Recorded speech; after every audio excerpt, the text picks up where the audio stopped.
Leadership styles. Different people, different styles. It can be seen in many ways. From how we utter words, move, dress, mingling with people and friends. Even how we sip our cup of coffee. And a lot more. So as leadership. The word leadership is divided into three sections: lead, and ship. The first part, lead, is a pioneer or taking the first place. The second part, refers to a person who performs a role or function or undertakes a responsibility. The last part, ship, as in scholarship, refers to a skill, ability, or art, is creating a way for people to contribute to making something extraordinary happen. Leadership, despite what we sometimes think, consists of a lot more than just understanding people, being nice to people, or not pushing other people around. Leadership is a blessing for those who are chosen to lead. So, once a person is chosen to lead, it means they possess the spirit of leadership in them. They are entitled to carry the essence or spirit of leadership. People who lead consider leadership as a blessing, a privilege, a responsibility, a sacrifice, forgiveness, and servanthood. All leaders may carry these essences of leadership in achieving a goal. In 1939, psychologist Kurt Lewin and a team of researchers determined that there were three basic leadership styles as how a leader approaches people to provide direction, implement plans, and motivate people. These styles are autocratic or authoritarian, democratic or participative, and laissez-faire. So, let us take a look at these different styles to see what kind of leaders are we. The autocratic leadership. In this kind of leadership, leaders exercise leadership with ultimate authority and power over others. They tend to make choices based on their own ideas alone and do not listen to their team or seek input from others. An autocratic leadership is gained through punishment, threats, demands, orders, rules, and regulations. Therefore, in an autocratic leadership style, all decision-making powers are centralized in the leader, as with dictator leaders. They do not accept or entertain any suggestions or initiatives from subordinates. The degree of dependency on the leader is high. However, there are advantages of autocratic leadership. This leadership style enables quick decision-making, which is one of the most significant benefits of autocratic leadership. Faster decision-making is the key to attaining organizational goals. Another advantage of this style is communication. Communication is the systematic process of passing information from one person to another. At times, the original instruction may get lost within complex and multiple channels of communication. Autocratic leadership always encourages one-way communication to eliminate this problem. The leader shares defined roles and patterns of work with the employees. Moreover, the instructions will go straight to the employees.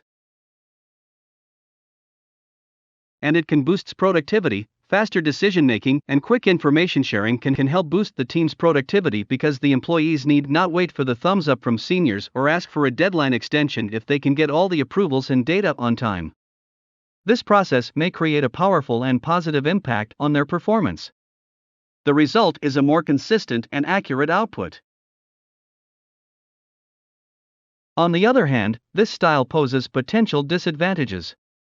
It can lower employee morale. One of the biggest disadvantages of exercising autocratic leadership is that it can result in low employee morale. Autocratic leaders do not appreciate any inputs from their team members. Moreover, they also like to enjoy the credit for the project's success, leaving the employees disheartened. Leads to resentment. Employees who prefer some authority and decision-making powers in the team might not appreciate autocratic leadership. The biggest problem is, no one talks about innovation and out-of-the-box ideas in this leadership style. This working environment can leave employees feeling suppressed. The result is an unhappy workforce. And develops a system of dependence. This leadership creates a system of dependence. Professionals operating under this leadership can have lower confidence and slower decision-making skills. However, the next style of leadership is the opposite one. The democratic leadership style favors decision-making by the group. Since democracy comes from two Greek words, demos means people, and kratos means power. Essentially, democratic leadership is the power of the people. The decisions of the democratic leader are not unilateral as with the autocratic because they arise from consultation and participation with the members of the group. As an advantage, this leadership style encourages participation. It invites involvement from people within an organization who may not otherwise be represented. It brings more viewpoints to the table. Drawing more viewpoints brings more input to the decision-making process. This free flow of ideas, strengthened by differing viewpoints reflecting the diversity of your team, may lead to decisions being made that have been held to higher standards of scrutiny than they might have been otherwise. It invites higher levels of commitment. The teams become more tight-knit, and team members are likely to feel higher levels of commitment and involvement. When used correctly, democratic leadership can foster positive and healthy company cultures.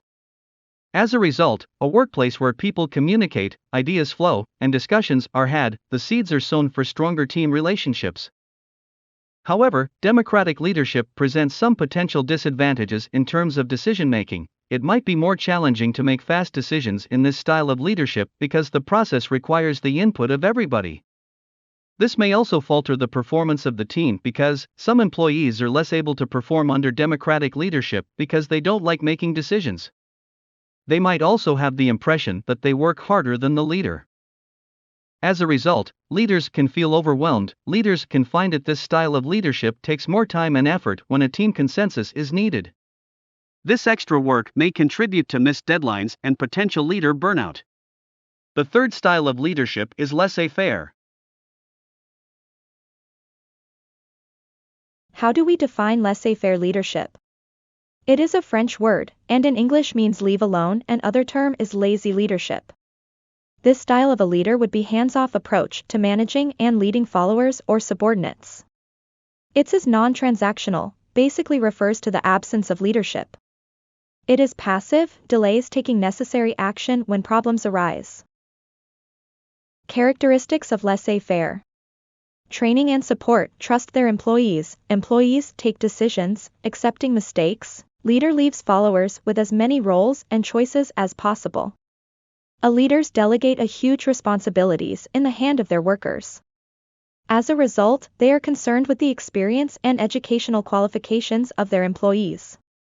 Provide training and educational opportunities so that the workers would achieve their best and become world-class performers. Advantages of laissez-faire, personal growth and motivation, learning and development, freedom, faster decision-making. Employees can embrace personal growth and stay highly motivated. Have a chance to learn on their own. Gain more job experience. It encourages motivation amongst employees. Freedom of decision-making and more faster in decision-making because there is no micromanagement. Disadvantages of laissez-faire: confusion, isolation, low accountability, passivity. Since the team receives very little guidance, they might get confused about the clarity of the role and job. Too much independence can lead to isolation and affect team building opportunities. Since the leader is not available all the time, employees tend to show less care and concern toward their projects. When goals are not met, leaders can easily blame the team and employees and fail to motivate.